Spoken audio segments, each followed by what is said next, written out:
Sebelum masuk ke topik inti, sebaiknya kita harus mengetahui kenapa ya generasi milenial harus berinvestasi sejak dini. Jawabannya yang pertama, menghindari inflasi di mana nilai uang yang dimiliki sekarang akan berbeda atau bahkan turun di masa depan.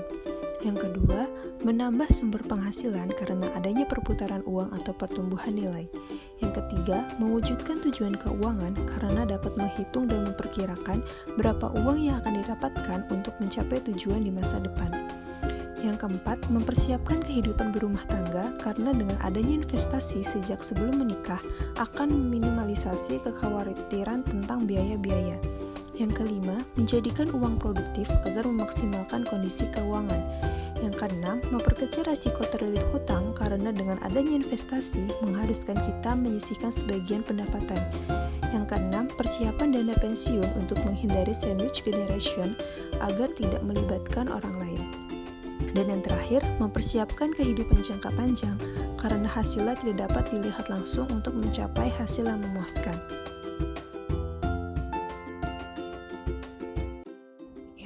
Bismillahirrahmanirrahim. Assalamualaikum warahmatullahi wabarakatuh. Perkenalkan, saya Palupi Nurul Karimah, mahasiswa dari Perbanas Institute. Di sini saya ingin membuat laporan analisis transaksi investasi di reksadana obligasi melalui aplikasi Bibit. Di sini pertama saya download aplikasi Bibit terlebih dahulu, lalu saya membuat transaksi pembelian. Produk yang saya pilih adalah berupa obligasi yang dimiliki oleh PT Manulife Obligasi Negara Indonesia II dengan manajer investasi PT Manulife Asset Management Indonesia dan agen penjualnya adalah PT Bibit Tumbuh Bersama. Saya melakukan transaksi pada tanggal 12 Februari 2020 dengan tipe transaksi subscription. Awalnya saya melakukan pembelian sebesar Rp500.000.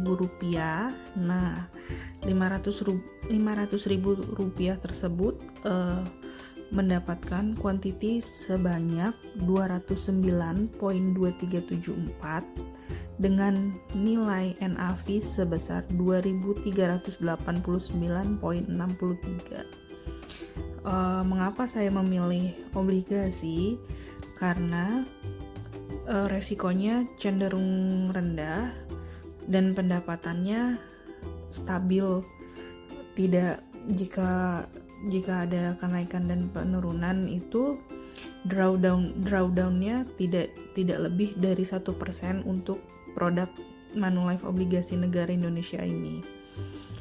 Lalu pada tanggal 3 Oktober 2022 saya melakukan permintaan untuk jual reksadana obligasi ini.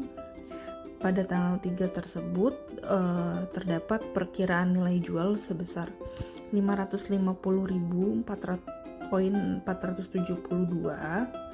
dengan jumlah unitnya tetap 209.2374. Namun setelah disetujui proses jual tersebut, menurut dari laporan di KSEI saya, nilai NAV per unitnya naik menjadi 2.638.65. Jadi dapat disimpulkan bahwa saat pembelian modal awal saya Rp500.000 mendapatkan kuantiti sebesar 209.2374 dan NAV-nya sebesar 2.389.63. Lalu saat penjualan nilai jualnya menjadi Rp550.472, sedangkan kuantitinya tetap 209.2374 dan NAV-nya naik menjadi 2.630.85. Jika dihitung kembali pendapatan dalam rupiah, keuntungannya itu sebesar Rp50.472 dengan persentasenya sebesar 10,09% dan kenaikan NAV-nya sebesar 241,22. Jadi, sekian penjelasan dari saya. Semoga dapat bermanfaat untuk kita semua. Wassalamualaikum warahmatullahi wabarakatuh. Selanjutnya, saya Anita mencoba melakukan transaksi jual beli saham di PT Indo Premia Sekuritas atau sering dikenal dengan aplikasi iPod. Pada tanggal 16 Desember 2021, saya mencoba melakukan pembelian saham terhadap Geoprima Solusi dengan kode GPSO dan saham Antam dengan kode ANTM. Pada saham GPSO, saya membeli sebanyak 1.700 lembar dengan harga Rp37 per lembar, kemudian ditambah dengan fee all in sebesar 0,19%, broker fee Rp84, levy fee atau biaya transaksi sebesar Rp27, dan VAT atau pajak pertambahan nilai sebesar Rp9, sehingga total yang harus saya keluarkan dalam membeli saham GPSO adalah sebesar Rp63.020. Selanjutnya, dengan saham ANTM, saya membeli sebanyak 200 lembar saham dengan harga Rp2.300 per lembar, kemudian ditambah dengan fee all in 0,19%, broker fee Rp614, levy fee atau biaya transaksi sebesar Rp198, dan VAT atau pajak pertambahan nilai sebesar Rp62, sehingga saya membeli saham ANTM dengan total Rp460.874. Dari kedua saham tersebut, maka total pembelian saham saya sebesar Rp523.894. Kemudian pada tanggal 21 April 2022, saya mencoba melakukan penjualan terhadap kedua saham saya, yaitu dengan rincian ANTM sejumlah 200 lembar dengan harga Rp2.800 per lembar, kemudian dikurangi fee all in 0,29%, broker fee Rp740, levy fee atau biaya transaksi Rp242, VAT atau pajak pertambahan nilai Rp82, dan sales tax Rp560, sehingga yang saya dapatkan sebesar Rp558.376. Dan untuk saham GPSO yang saya jual sejumlah 1.700 lembar dengan harga Rp16 per lembar, dikurangi dengan fee all in 0,19%, broker fee Rp36, levy fee atau biaya transaksi Rp12, dan VAT atau pajak pertambahan nilai Rp4, sehingga saya mendapatkan Rp27.148. Dengan penjualan kedua saham tersebut di Sekuritas Indo Premier, maka total penjualan saham saya sebesar Rp585.524. Selanjutnya adalah kesimpulan dari transaksi jual beli yang saya lakukan. Pada saat saya menjual saham ANTM, saya memperoleh keuntungan di mana pada saat saya membeli harga per lembarnya adalah Rp2.300. Kemudian pada saat saya jual saham ANTM di harga Rp2.800 per lembarnya. Jadi saya memperoleh keuntungan sebesar Rp97.502 atau sebesar 21,15%. Akan tetapi pada saat saya menjual saham GPSO, saya mengalami kerugian di mana saya membeli saham GPSO di harga Rp37 per lembar, saya jual di harga Rp16 per lembar. Saya mengalami kerugian sebesar Rp35.872 atau sebesar 56,92%. dari hasil kedua penjualan saham saya tetap mendapatkan keuntungan sebesar Rp61.629.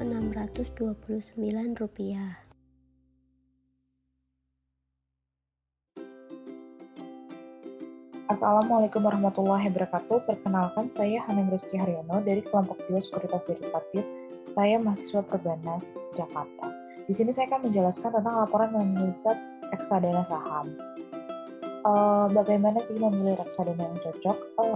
Menurut saya, cari tahu dulu tujuan keuangan, karena setiap orang memiliki tujuannya masing-masing.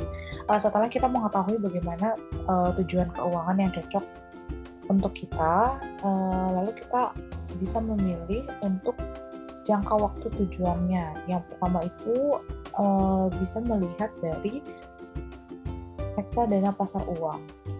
Reksadana pasar uang ini memiliki investasi yang jangka pendek karena biasanya kurang dari 1 tahun. Yang kedua itu ada reksadana obligasi yang lebih cocok untuk jangka waktu menengah di 2-4 tahun. Lalu yang ketiga ada reksadana saham yang cocok untuk jangka waktu lebih panjang, di atas 5 tahun. Misalnya kita ambil contoh dari pasar uang, biasanya itu lebih cocok untuk dana yang darurat yang biasa dibutuhkan secara mendadak karena performanya itu lebih stabil. Sedangkan kita mengambil contoh untuk dana menikah, itu biasanya membutuhkan waktu yang lebih lama, 2 tahun kurang lebih. Itu bisa dimasukkan ke dalam reksadana obligasi. Lalu langkah selanjutnya setelah menentukan durasi waktu yaitu untuk tentukan profil resiko. Di sini profil resiko itu terbagi menjadi 3, yaitu konservatif, moderat, dan agresif. Biasanya semakin muda akan direkomendasikan ke agresif. Di sini saya mengambil manajemen investasi di Sukor Asset Management. Dapat dilihat sendiri bahwa Sukor Asset Management ini didirikan pada tahun 1997 dan diresmikan pada tahun 1999. Sukor Asset Management ini juga mengelola sejumlah reksadana yang memenangkan banyak penghargaan di dalam maupun luar negeri. Penghargaan terakhir diterima pada awal tahun 2021 sebagai Best Asset Management Company Southeast Asia dari Global Banking and Finance Review. Dari semua produk Sukor Investasi Manajemen, di sini saya mengambil Sukor Invest Syariah Equity Fund, di mana jenis reksadananya yaitu saham, dengan tujuan investasinya itu untuk mengoptimalkan tingkat keuntungan dalam jangka panjang dengan melakukan investasi minimum 80% pada efek syariah bersifat ekuitas yang terdaftar pada ISSI. Lalu untuk kebijakan investasinya itu efek ekuitas syariahnya itu 80% sampai 100%. Lalu yang kedua itu ditaruh di instrumen pasar 0-20%, termasuk ke dalam obligasi syariah dengan sisa jatuh tempo dan atau jangka waktu kurang dari 1 tahun. Untuk pembelian minimumnya Rp100.000. Berikut adalah perbandingan produk reksadana yang saya bandingkan sesama Sukor. Jadi saya mengambil 3 contoh sampelnya. Yang pertama yang saya ambil adalah Sukor Invest Syariah Equity Fund. Yang kedua adalah Sukor Equity Fund dan Sukor Invest Maxi Fund. Terdapat ada 3 perbandingan ini yang sangat signifikan, yaitu Sukor Syariah Equity Fund memiliki CAGR 1 year-nya itu di atas 1,10%. Lalu untuk Sukor Equity Fund ada 20,38% dan untuk Sukor Invest Maxi Fund 19,69%. Jadi untuk untuk Sukor Invest Syariah Equity Fund ini mereka lebih banyak untuk produk-produk di syariah. Di sini saya membeli pembelian produk. Pada 26 Februari 2021, saya menginvestasikan uang sebanyak Rp2 juta ke equity syariah fund. Lalu untuk emas pada saat itu sebesar 2008,4900 dengan jumlah unit yang didapat adalah 995 Saya membeli itu pada tanggal 26 Februari 2021 dan pembelian ini berhasil pada tanggal 1 Maret 2021. Untuk penjualan produknya sendiri, saya masih memakai yang sama, yaitu reksadana Sukor Invest Syariah Ekuitas dengan nilai jual 108.643 dengan jumlah unit 56.5346. Di sini tertera ada nomor ordernya dengan sekian. Nilai jual yang diajukan adalah 108.643 dengan jumlah unit yang terjual adalah 565346. Nah, pada saat itu sejumlah 1921.71 dengan keuntungan realisasi yaitu minus 1,35%. Pada kesimpulannya,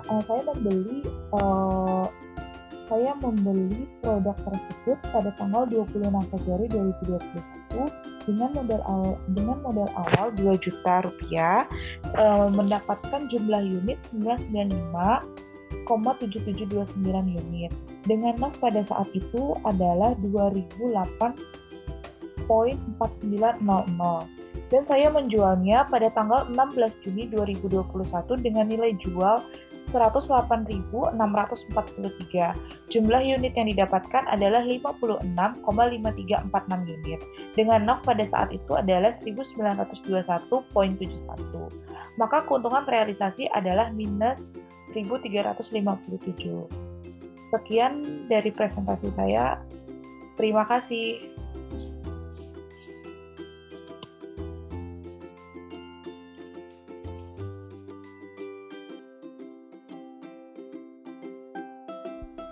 Assalamualaikum warahmatullahi wabarakatuh. Rekan-rekan sekalian, perkenalkan saya Novita Wibowo selaku representatif mahasiswa Perbanas Jakarta Studi Manajemen Keuangan pada kelompok 2 mata kuliah Sekuritas Derivatif yang akan memaparkan hasil laporan analisis instrumen investasi yaitu transaksi emiten PT Goto Gojek Tokopedia atau nama saham yang terdaftar di BII adalah Goto di suatu sekuritas yang bernama Mirai Aset Sekuritas.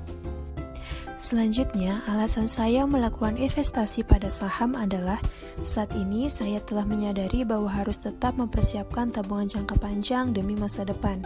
Selain itu, dengan berinvestasi saham tentunya memiliki kelebihan. Yang pertama, terdapat Bursa Efek Indonesia yang merupakan tempat memperjualbelikan saham dan mempertemukan pihak penjual serta pembeli saham. Yang kedua, memberikan potensi return yang tinggi dan berkesinambungan. Yang ketiga, adanya capital gain, di mana investor dapat menjual sahamnya dengan harga yang lebih tinggi dari harga beli. Yang keempat, fleksibel, karena investasi dapat dilakukan kapan dan di mana saja. Yang terakhir, nilai saham mudah dipantau. Sedangkan dilihat dari segi kelemahan saham, yang pertama, karena liquid terkadang menjadikannya terlalu fluktuatif, yang menandakan naik atau turun serta tidak tetap. Yang kedua, posisi return yang tinggi terkadang juga berpotensi rugi karena salah memilih saham. Yang ketiga, adanya capital loss di mana investor menjual saham lebih rendah dari harga beli. Yang keempat, terdapat delisting dari bursa. Adanya peluang penghapusan pencatatan saham dari bursa oleh BII. Yang terakhir, resiko likuidasi. Apabila perusahaan atau perseroan terbatas yang menjadi tempat kita menanam saham itu bangkrut, maka investasi saham kita turut merugi. Dengan demikian, saya tertarik dengan menanamkan saham di pasar modal PT Goto Gojek Tokopedia yang merupakan perusahaan ekosistem digital berbasis teknologi. Dibentuk sebagai penggabungan antara Gojek dan Tokopedia, mengumumkan rencananya untuk melakukan penawaran umum perdana saham atau IPO di Bursa Efek Indonesia. Dengan rencana penghimpunan dana sebesar 15,2 triliun atau setara dengan 1,1 miliar US dollar, sehingga berpotensi menjadi salah satu IPO terbesar dalam sejarah pasar modal di Indonesia. Goto menjadi dekakorn pertama yang menjadi perusahaan terbuka di Bursa Efek kawasan Asia Tenggara. Pada tanggal 11 April 2022, perusahaan ini resmi melantai di Bursa Efek Indonesia melalui proses IPO dengan melepas 3,43% sahamnya ke publik dengan harga penawaran 338. IPO ini berhasil meraup dana 15,8 triliun sehingga Gotoh menjadi salah satu dari 5 perusahaan dengan kapitalisasi pasar terbesar di Bursa Efek Indonesia periode Januari sampai April 2022 hingga mencapai 452 triliun per 11 April tahun 2022. Selanjutnya, untuk transaksi emiten yang saya lakukan, saya menggunakan platform sekuritas Mirai Aset Sekuritas. Kenapa? Karena Mirai Aset Sekuritas ini menduduki posisi pertama top broker berdasarkan total frekuensi perdagangan dan nilai transaksi. Yang kedua, aplikasi transaksi saham yang mudah dan dapat diandalkan sebab memiliki berbagai menu yang berguna untuk membantu investor di dalam trading saham. Yang ketiga, harga yang rendah dan wajar karena menawarkan fee yang kompetitif dan flat rate pada semua perdagangan ekuitas online dengan biaya transaksi 0,15% untuk beli dan 0,25% untuk jual. Yang keempat, telah mendapatkan sertifikat ICO terkait sistem manajemen keamanan informasi secara kontinu dan konsisten dalam melakukan uji coba BCP untuk memastikan perangkat yang digunakan dan prosedur dalam melaksanakan BCP itu berjalan baik. Yang terakhir, informasi investasi yang berkualitas tinggi dan adanya edukasi gratis untuk trading system dan trading untuk semua tingkat dari pemula hingga ahli. Berikut ini adalah tampilan aplikasi Home Online Trading System atau biasa disingkat dengan HOTS pada PC atau laptop yang ada di sebelah kiri, merupakan aplikasi perdagangan saham yang paling mudah digunakan dan dirancang untuk dapat mengeksekusi order dengan cepat dan stabil disertai dengan chart dan beberapa fungsi lainnya untuk mendukung transaksi. Adapun yang di sebelah kanan adalah tampilan Neo HOTS Mobile Trading System, di mana transaksi jual beli saham itu bisa digunakan di mana saja karena bisa dipasang di iOS dan Android. Nah, pada tampilan HOTS ini bisa kita lihat ya di layar tersebut terdapat saham Gotoh di mana di dalamnya ada bid vol, bid, over, dan overfall. Bid vol adalah jumlah lembar saham di mana jika warna merah itu menandakan harga beli saham. Warna hijau, harga jual saham, dan yang berwarna kuning adalah hasil saldo akhir saat penutupan transaksi hari itu di pasar modal.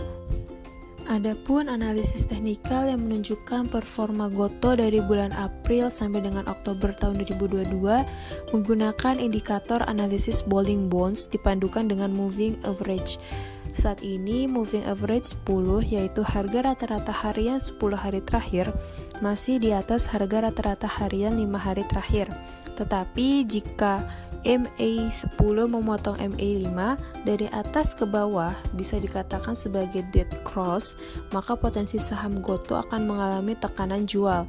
Harga penutupan masih di bawah upper band. Selanjutnya, ada trade confirmation buy atau bukti konfirmasi transaksi beli yang diberikan oleh Ekuitas kepada nasabah setiap akhir perdagangan yang dikeluarkan oleh PT Mirai selaku agen penjualnya, di mana terdapat nomor nasabah, NPWP, nomor SID yang menerbitkan KCI, invoice, nomor rekening RDN, serta tanggal dikeluarkannya trade confirmation. Di sini saya melakukan transaksi beli atau buy invoice pada tanggal 12 April 2022 dengan dikeluarkannya trade confirmation-nya tanggal 14 April 2022 pada saham Gotoh. Kenapa saya membeli? Karena melihat perkembangan Gojek dan Tokopedia yang bisa membuat profit jangka pendek. Saya membeli pada harga 390 dengan kuantiti lembar sahamnya itu 1000 atau 10 lot karena satu lot itu kan 100 lembar saham. Adapun gross amount diperoleh dari price dikali dengan lembar saham sehingga didapatkan 390.000. Isi dari fee transaksi buy itu 0,15% dengan broker fee atau fee sekuritasnya sebesar 376 ditambah dengan levy atau biaya bursanya itu sebesar 168 ditambah dengan WHT, potongan pajak oleh pihak ketiga yang dipungut PPh pasal 4 ayat 2 dari transaksi saham itu tidak ada, ditambah dengan FAT atau biasa disebut dengan PPN sebesar 41, lalu dikurangi dengan PPh 23 sebesar 0. Net amount diperoleh dari gross amount ditambah fee beli yaitu 390.585. Grand total adalah net buy sell ditambah dengan total detail fee transaksi. Net amount dan grand total dengan nilai yang sama. Adapun net buy sell adalah gross amount. Selanjutnya, sama seperti trade confirmation buy untuk detail isinya. Saya melakukan transaksi jual atau sell invoice pada tanggal 21 April 2022 dengan dikeluarkannya trade confirmation pada tanggal 25 April tahun 2022 dengan saham yang sama yaitu Goto. Kenapa saya menjualnya? Karena harganya selalu turun dan sudah melewati batas cut loss. Saya menjual pada harga 338 dengan kuantiti lembar sahamnya 1000 atau 10 lot, yaitu satu lot yaitu 100 lembar saham. Gross amount ini diperoleh dari price dikali lembar saham sehingga didapatkan 338.000.